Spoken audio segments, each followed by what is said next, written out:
Hey everybody, Becky here and welcome back to my channel. If you're new, welcome. I'm so glad that you are here. Today I'm going to be sewing up the Lowland Kids Nap Joggers. This is a baby and little kids pattern. It actually only goes up to 5T, which I'm not really sure why they stopped it there because there's not really anything about the pants that make them like baby specific. I mean, they are a kind of Harlem type where they don't have this center seam, but that's just kind of like the gusset pants and some of their other patterns that do go all the way up through the full side range. So I do hope that eventually they extend the side range of this pattern, but for now it is only newborn to 5T. So I'm going to be sewing up a 12-month pattern just for reference. And if you haven't heard, I am sewing up every single pair of Lowland Kids pants, and then I will be doing a compilation video of all of them, comparing them and kind of talking about the different fits, the different style designs and things like that, so that you can look at the patterns and kind of decide which ones you want, need, which ones you don't want, which ones are similar. And I actually only have about 5 more pairs of pants before I get that done. So when I do have that video available, I'll put the link to it in the description down below. You can also subscribe to my channel so that you're notified of future videos, and then you would be notified when that one releases as well. But like I said, today we are going to be sewing up the Nap Joggers, and these have the option for pockets and a gusset. I will not be doing the pockets. The pockets are pretty much a standard slant pocket that are on a lot of other pants. The first one that comes to mind is the Slant Pocket Skinnies from Lowland Kids, and I will be using a cotton spandex French terry from Million Dot, and I love this fabric. I can't remember if this is the American milled. I don't believe this is the American milled, but I do know this is the heavyweight, so it is a little bit thicker, but it does have really great stretch. So like this fabric, you could get away with using the same material for the cuffs and things like that, depending on your pattern, your neckband, it would still work. It would be a little bit thick, but they also have matching rib for most of their fabrics at Million Dot, which is amazing, so that then you can really coordinate your pieces. And they have, Million Dot always has great quality, great fabrics to choose from, and they always have multiple bases in the same colors, which is great for different textures and coordinating things like that. So I highly recommend checking them out. They also do a lot of American milled fabrics and organic. But other than that, let's get started.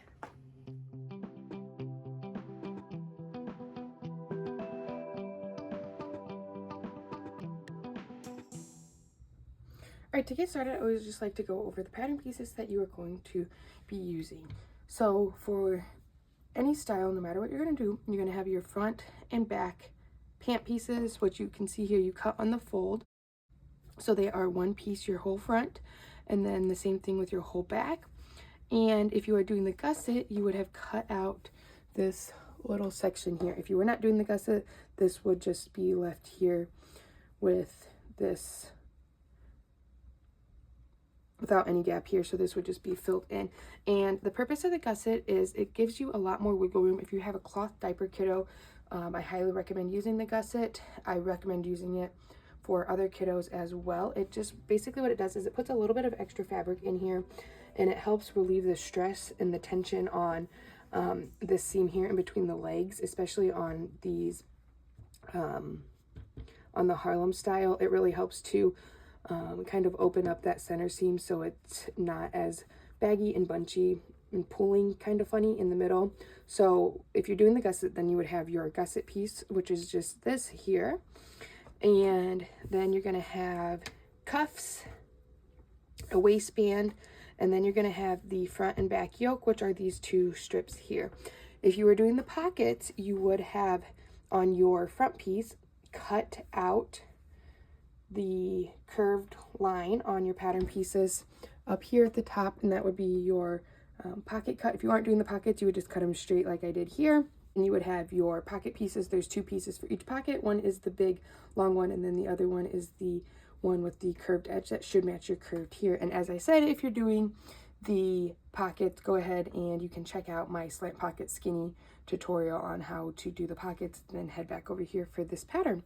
And I did forget to mention, I will be using the matching rib for this. I know I mentioned that they do have that You can see I'm using it for my cuffs, my waistband, and my gusset.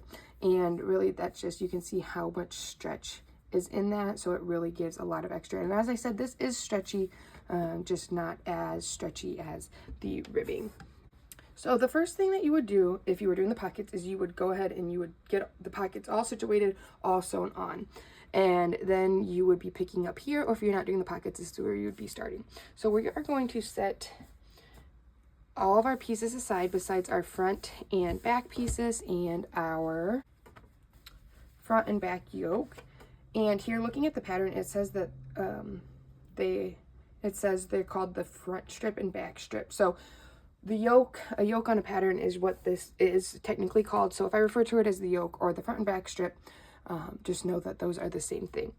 So you also have the option to not do the front and back yoke. So if you aren't doing that, then you could just go ahead and skip over this part as well. But if you are doing the yoke, you want to make sure when you cut out your pattern that you cut it on that lower curved line. If you weren't doing it, you would cut that higher line.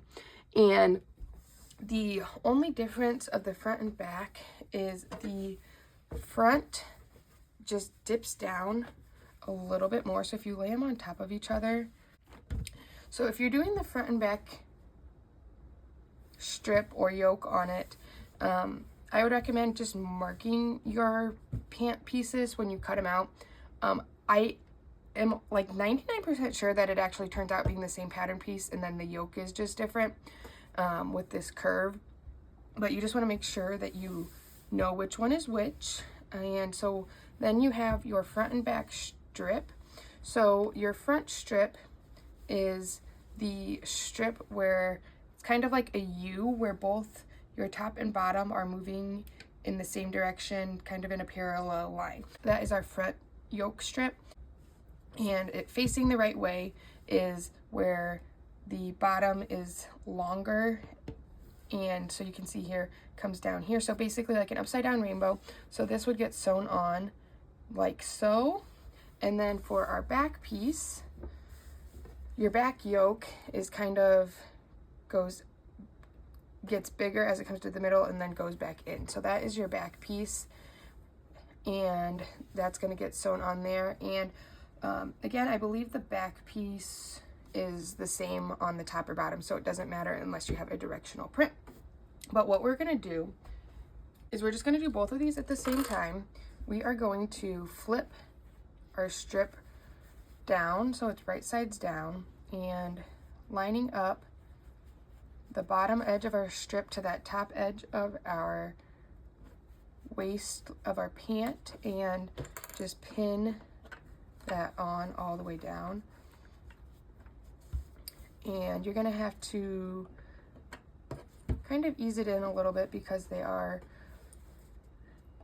curved pieces, but you should have, when you get to the other end, your ends line up and you have that there. And then the same thing for this one. So again, this is our bottom edge here, your upside down rainbow. You're going to flip it over, right sides together. So now when you lay it flat, it's kind of looking more like a rainbow. And on this piece, you can do this on the back as well. I like to start in the middle and pin in the middle and then work my way down and out.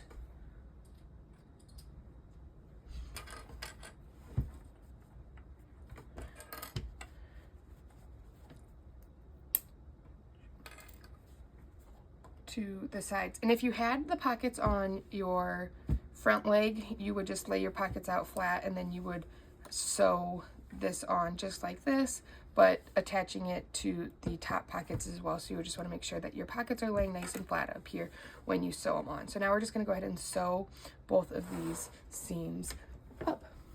All right, so once you have those sewn on, you're going to flip them up like this. And the biggest thing when you sew those, you just want to make sure that your seams are laying flat, because as I mentioned, they are curved. So you just want to make sure as it goes under your presser foot, it's flat and not bunching up. But then we're just going to fold these up. You can kind of finger press them. And then what we're going to do is go over to our sewing machine, and you're going to fold your seam allowance up towards the waistband, and we're going to top stitch these seams down along both of those. And I just use a straight stitch here. I don't really have any issues with that. If you needed to, you could use a cover stitch, or you could use a stretch stitch if you wanted, but like I said, I just use a regular straight stitch and don't have any issues with that. So I'm gonna go ahead and top stitch that and be right back. All right, so I have these top stitch, and you can see how they're kind of wavy like that, and that's okay. I'm gonna fix it later at the end, but all you would do is you just want to really hit it really hard with steam. So if you have like a steam iron or a steamer, I take my iron and I hold it over. I don't put it down on it so it's not touching it. I hold it above and just keep shooting spots of steam at it, and that'll kind of help that fold back in place if it's stretched out a little bit. And you don't have to top stitch. You can get away without doing it. The top stitching just makes it a little bit more professional looking. All right, and so next what we're gonna do is, this is a little bit different. The pattern has you sew the sides together and then attach the gusset, which I don't really understand why. It makes it a lot harder to work with and finagle, and I always say attach your pieces when you have the least amount of fabric hanging on. So I'm gonna attach my gusset now. So you're gonna take either your front or back piece, it doesn't really matter which one. And I'm going to fold my gusset in half, and with the right side, find that center point, and I'm actually going to use a pin instead of a clip. I always recommend when you're trying to like mark spots and really have things match up to use pins instead of clips, because it's just so much more exact and it's not going to slide around. And then what I'm going to do is I'm going to take my pants here and fold it in half and find the center fold of my gusset cutout. And I'm just gonna, normally I would just pin it straight on, but I'm gonna mark it with a pin just so I can open it up here and show you. So here is my center fold of my gusset mark, and then the center of my gusset. So you're gonna take the right side of your gusset, lay it down, matching up those center marks. So your gusset is gonna be facing up towards the waist of your pant, and then I'm gonna just pin this in place here. And then what we're going to do is you're just going to ease your gusset. So now I'm going to just use my clips because now it doesn't have to be super perfect. And I'm going to just ease my gusset in, and you might have to stretch your gusset a little bit.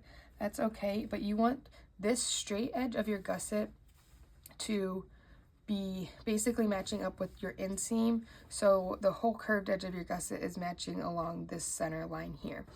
So sometimes what I'll do is I'll just match that center point, and then I'll just come down here and match this, and then kind of stretch out my gusset, and then find another point and pin it in there. And then you're going to just go ahead and do that on the other side. So then I'll just take my straight edge in this little corner, match it up there, pin that down, and stretch it out and put another clip in. So it's really bunched up and it's not going to lay very nicely now, but then as you go and sew, you're going to feed this in and kind of stretch your gusset as you sew, keeping it straight and making sure that your underlayer isn't getting folded or bunched or caught anywhere in there, and keeping that all lined up. So I'm going to go ahead and sew this gusset on and be right back. All right, so I have my gusset on, and you can see here from the front how it has this nice rounded curve, and it's kind of bunching in here, which is perfect. That's exactly what we want. So now what we're going to do is, again, we're going to fold our gusset in half and match up those edges again, and I'm going to find my center fold down here on the bottom piece, and this is my back piece I have here. So like I said, it doesn't matter which one you did it which way, but I'm going to take my center front now, fold it in half here, just like we did on the back, find that center fold. So here I just take, this is what I would do. I showed you the last time doing it with both pins, mark it with my finger and just line it up on top of there, and then put that pin in. And then now we're going to match up the gusset again, but we're going to go down all the way to the side seam. So I'm going to start by matching up my gusset line here again, just like I did. Worry about my gusset first, matching up these.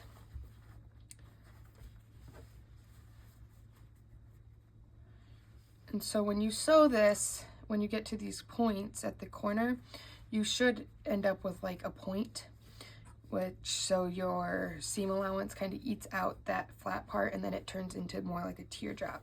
So once you have your gusset pinned on, then you're just going to go down your inseams on both sides and match those up. And like I said, this is a 12 month, so I don't have a lot of inseam on those, so one pin will be enough. Match it up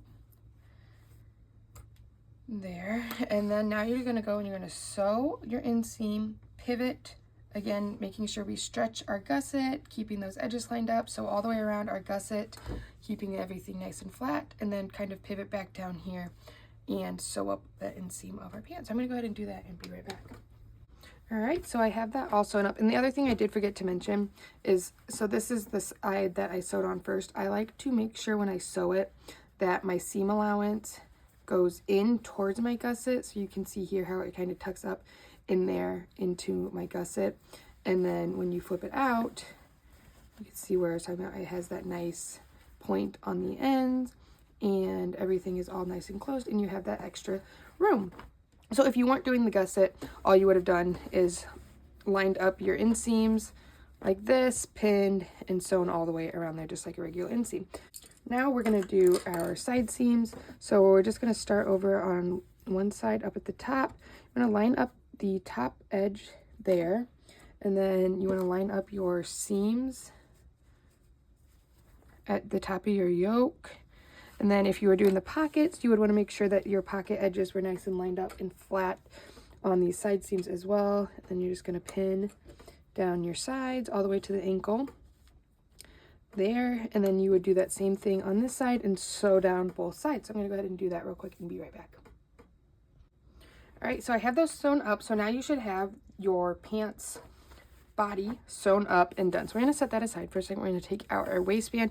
I am not going to be doing a drawstring or anything. I'll just kind of talk about it here. I don't put drawstrings in my kids' stuff. I don't like it in mine. I don't like it on my kids. It's just something I don't like doing. But if you were doing the drawstring, what you would do is you would take your waistband piece. There's markings on the pattern pieces to show you where to put your buttonholes, or you could do grommets if you wanted. Honestly, you don't even have to if you really wanted to do a drawstring and you don't want to worry about it. On knits, really, I do it sometimes when I do put drawstrings, and if you just mark it and you just put a little snip in there with your scissors, you can run your drawstrings through and you won't have any issues with anything because it's a knit and it's not going to ravel or unravel or do any of that. So you could always do that. That's kind of the lazy way to do it, and not necessarily the right way, but it works and it gives you the same effect. Nobody's going to be hopefully looking at your waistband and seeing how you finished your holes for your drawstring. If they are, then we probably have bigger issues. But you would just put a piece of interfacing over it if you are doing the buttonholes or grommets. If you were just going to snip it, you wouldn't really need interfacing, but you could do the interfacing just to kind of reinforce it if you were worried about it. But what we're going to do is you would just put your interfacing on over your marks, and then where your markings where you would either add your buttonholes or grommets. And then that would be all you would need to do. What we're going to do is we're going to take our waistband and fold it in half with right sides together, matching up this short end here. And then we're just going to take it over to our machine and sew that down. So once you have that sewn, your waistband should be in a loop, and we're just going to fold our waistband in half with wrong sides together, matching up the raw edge there. And I just, here when I do it, I kind of find my quarter points, so fold it in half, and on that fold I'll match up my points and do the same thing over here just so we can keep everything nice and even and lined up. Then I match up those two pins like that, and then on these folds find my points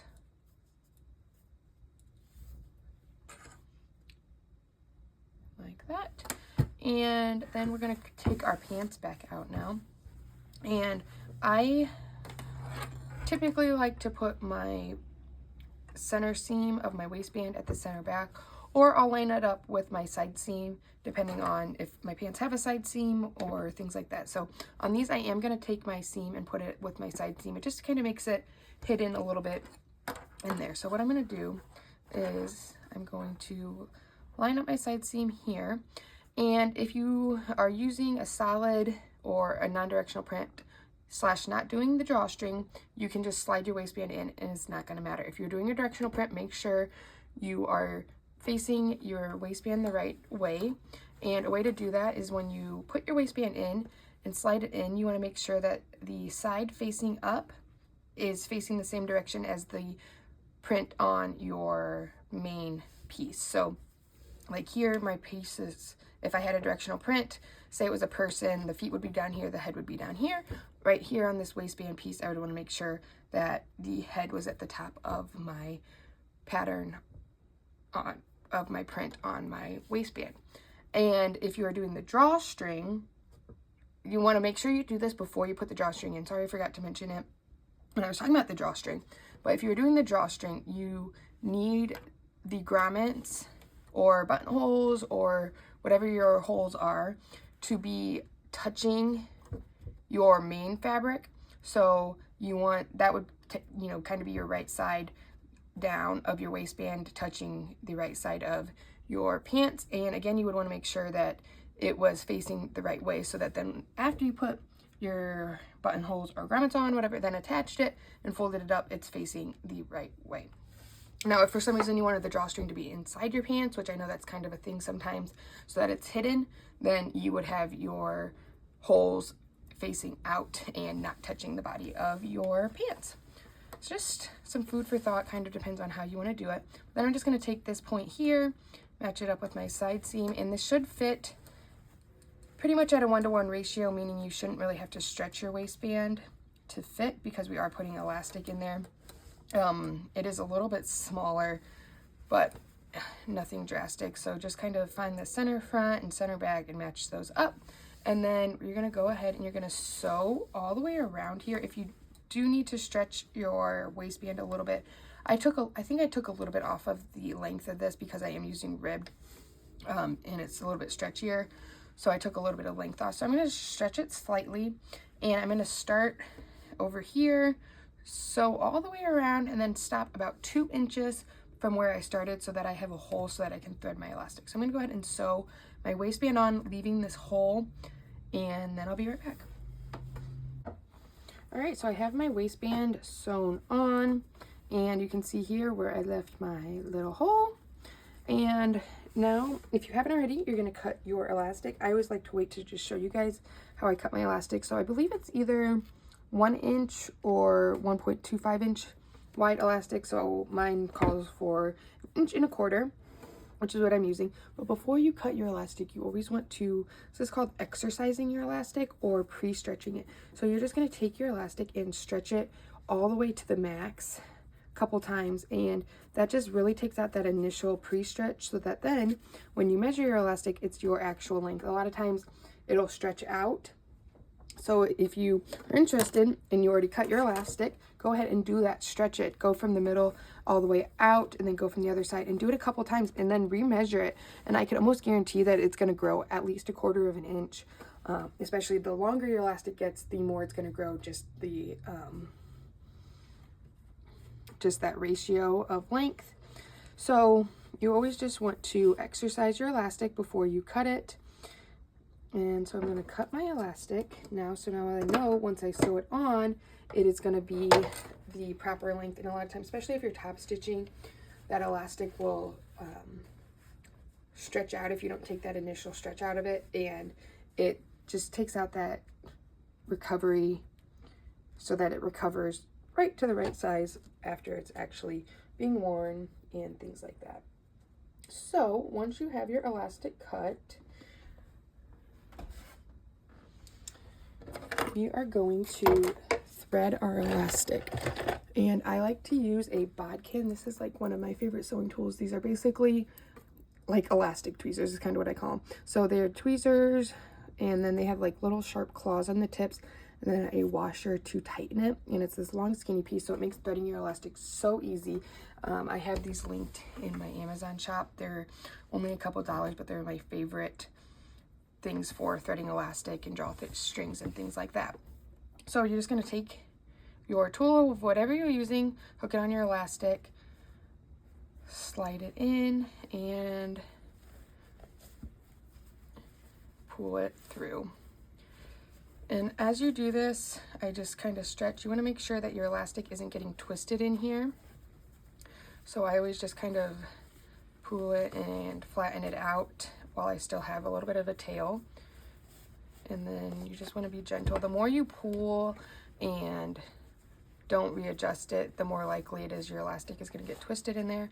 So now I'm just going to shift my waistband because I do want to leave a couple inches of a tail out here. So I'm just going to keep shifting this, keep feeling it, making sure that that elastic isn't twisted. And then I'm just going to pull this out of this end here, and I'm going to pull it out a couple inches. Take off your tool that you're using, and then you want to make sure that it is laying flat in the right way. This is really where it can get twisted coming out of these holes, because it is at kind of at an angle and gets a little smushed. So what we're going to do is we're just going to take your elastic, overlap it slightly here at these ends, and with just a long wide zigzag stitch, you're going to go up and down. I like to go up and down 2 or 3 times just to really hold that in place. So I'm going to go ahead and sew that elastic together and be right back. All right, so you can kind of see there how I have that sewn on, and it's basically just like so it covers the edges, and then I'm just going to come and pull and kind of stretch it out so that it fills in that hole. And now we're going to close our hole. So what I like to do when I have to sew this hole in the elastic, I take open the hole a little bit, I take my elastic and I fold it in half and kind of pinch it with the edges together and push it up here towards the top and hold it there. And then I'll take a pin or clip and just kind of pin it there. So all that does is it just pulls that elastic out of the way, because it's really easy when that elastic is in there to sew over it and catch it, and then your waistband is just not going to lay as nicely if that elastic is caught and can't kind of bunch and allow the waistband to move. So that's what I like to do there. Then we're just going to line up this little edge here of our hole of all 3 layers and sew that hole shut. So I'm going to go do that real quick and be right back. All right, so then once that's sewn, you can trim your threads, take that pin off, and then have your waistband.